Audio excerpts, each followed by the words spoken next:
İnşallah geleceğiz.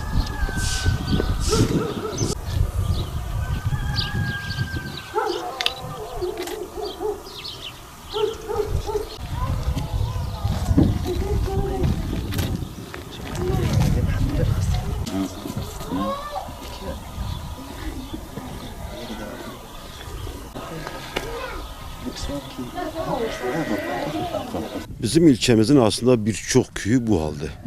Sadece birkaç köyümüzde dedik bugün gidelim bir durumu bir yerinde inceleyelim. Köyün özellikle köy içi yollarla ilgili bizim Hüdapar olarak biz belediyeye sık sık resmi olarak biz yazılı önerge de vermemize rağmen bazı köylerde çalışma yapıldı, bazılarında yapılmadı. Birçok köyümüzde çalışma yapılmadı.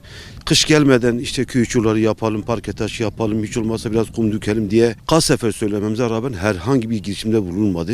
İşte yoğun kar yağışı, buzlanma sebebiyle gördüğünüz gibi köy içi yollarda artık insanlar yürüyemiyor.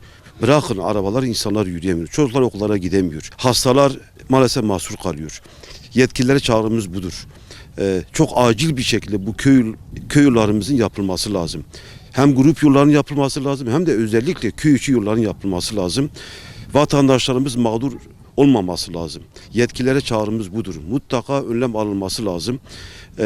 Bu işin biz takipçisi olacağız inşallah. Beklentimiz odur. Çok acil bir şekilde bu yolların yapılması lazım. Mağduriyetlerin giderilmesi lazım.